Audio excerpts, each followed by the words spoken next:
The movie starts in 1980, when mercenaries Danny Bryce and Hunter are in Mexico to assassinate a man. They sit there chatting as they wait for the target. We then see another two men, named David and Meyer, who are also in the same gang. They then see their target approaching, and according to plan, they blast one of his cars, as this man moves with a lot of security and police officers. Oops.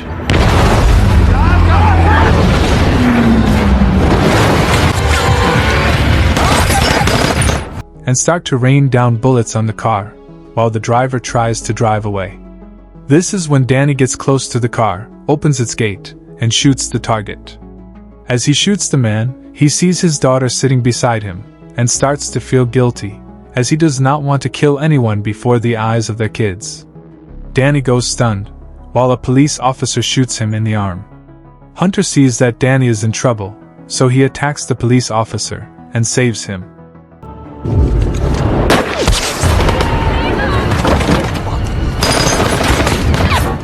Davis then quickly brings the car. They help Danny get in the car and drive away. Go!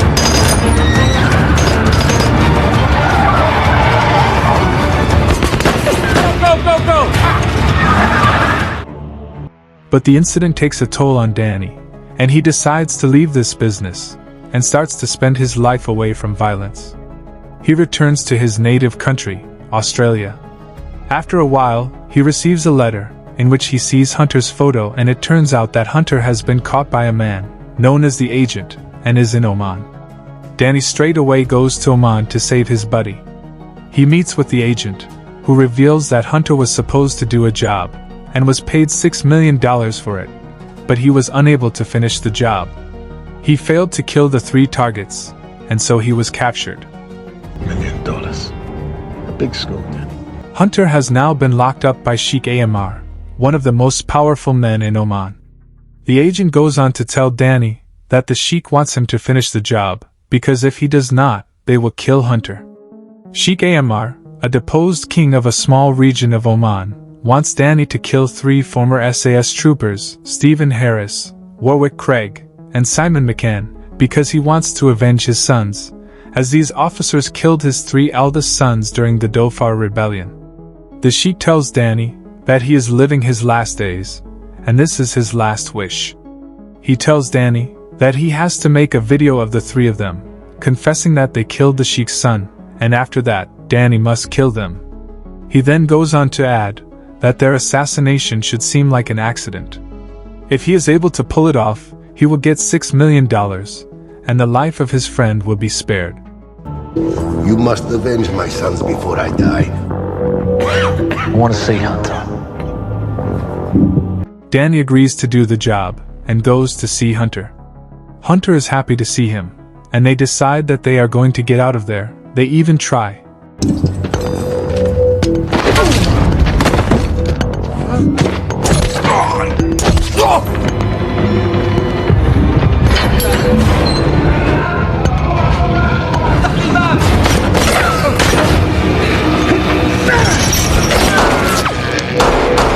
But get caught, which is when they see the Sheikh's 4th son, who tells them that they will never be able to get out of there. Danny then goes to see the agent, and confronts him, saying that he knew Hunter would not be able to do this job, and still he got him trapped into all this. But the agent tells him that it is not his fault. Johnny takes a flight to get started on the mission, and recalls the time he spent with his girlfriend and before coming here, when he was peacefully living with her. Danny goes to see Davies and Meyer, who agreed to help him for a share of the money. Danny, however, tells them that he does not need money, and that he is doing this just for Hunter. They decide that their first target is going to be Stephen Harris, and they go on to find him. She could only idea one of the killers. In. Boss? Danny?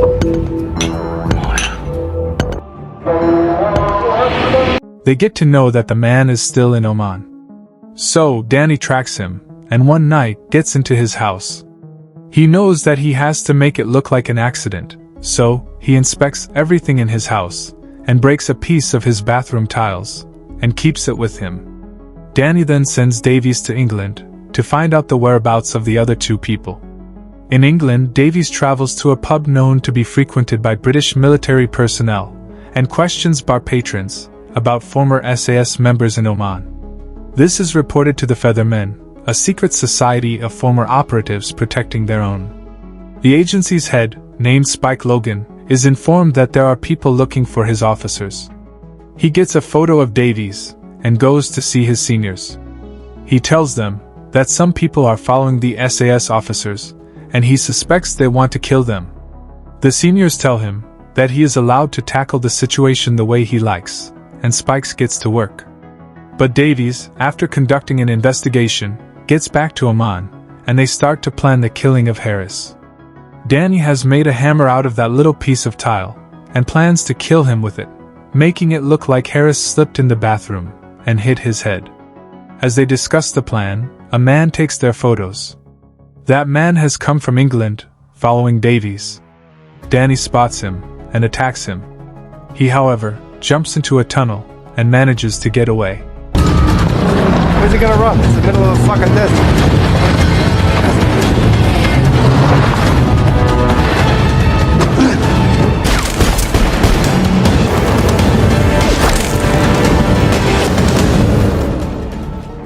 They gain access to Harris's house, pretending to be researchers making a documentary. As they get inside, they put a gun to his head and make him confess that he killed Sheikh's 3 sons. Killed the guerrilla commander, and he assassinated Hussein bin Amir. We're witnesses. Do you admit? All right. You got me. I did it. After Harris confesses on videotape, they take him to the bathroom, intending to make it look like he slipped and hit his head. However, Harris's girlfriend knocks on the door. While Danny and Meyer are distracted, Harris attempts to break free, causing Meyer to shoot him.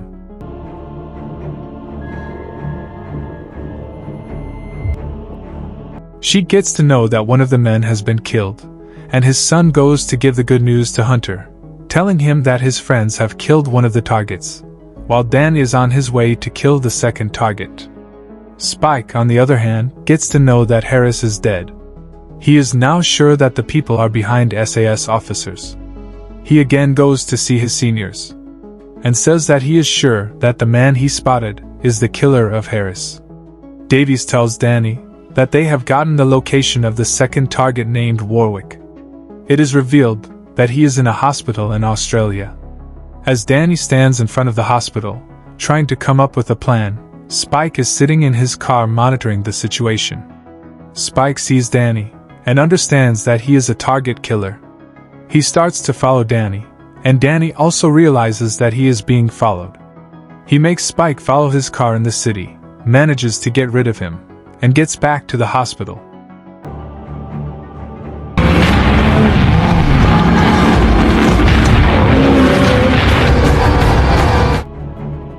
Spike also gets to the hospital, and they start to fight. The fight goes on for a long time, and Danny ends up getting the upper hand.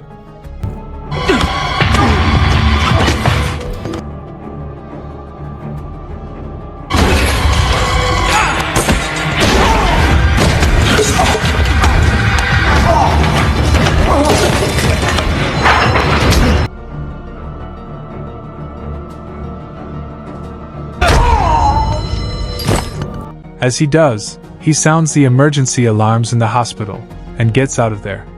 He goes to his boys and tells them that they are being followed by a SAS officer. They, however, say that they are still going to follow the plan. Warwick is going to be at a military camp that night. Disguised as a soldier, Danny gets inside the camp and drugs Craig's coffee, follows him on the march, and makes him confess before the drug sends him into shock to die of hypothermia. Aware that the Feathermen are now following them, Danny decides to use a different tactic to kill their last target, Simon McCann, who is working as a mercenary. Their plan is to set up a fake job interview to lure McCann out of his house, and then to crash a remote-controlled truck into McCann's car. With the help of the inexperienced Jake, Meyer kills McCann. However, Logan and his men were watching over McCann.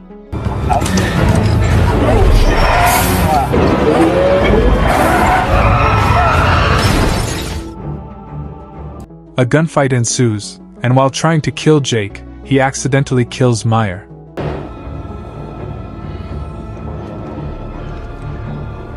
Danny tells Davies to go underground, and they part ways. Davies stays at a hotel and calls a girl. He is then tracked down by Spike's men, and is fatally hit by a truck while trying to escape. Danny returns to Oman, and gives the Sheik the last confession, which he has faked. Hunter is released, while Danny heads back to Australia and reunites with Anne.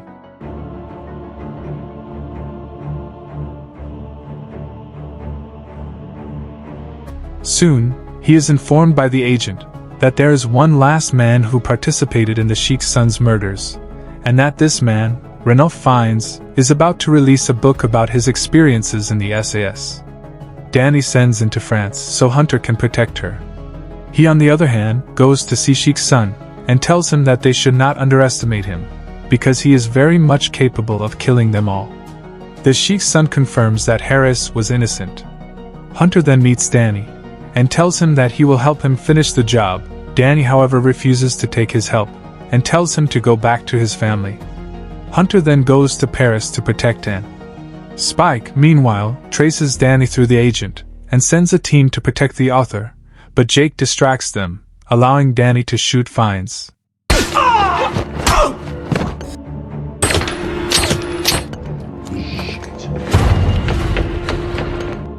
He only wounds the man, while taking pictures that appear to show him dead. Logan captures Danny, takes him to an abandoned warehouse, but then a government agent arrives, and reveals that the British government is behind the events, because of the Sheik's valuable oil reserves.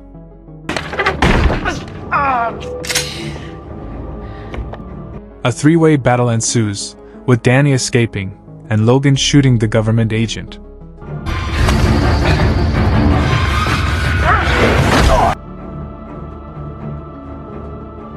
The agent, on the other hand, keeps an eye on Anne, thinking that Danny has been killed, planning to eliminate her as well, but Hunter saves her by killing them all.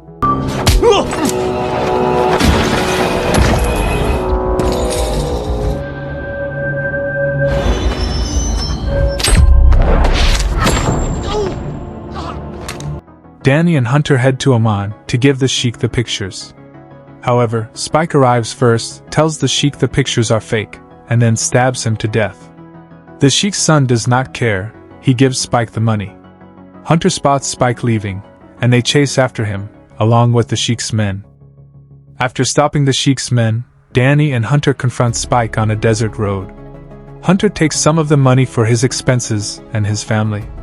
They leave the remainder, telling Spike that he will need it to start a new life after killing the government agent, and acting against the wishes of the Feathermen and the British government. Danny says that it is over for him, and that Spike must make up his own mind about what to do. He then goes back to his beloved Anne,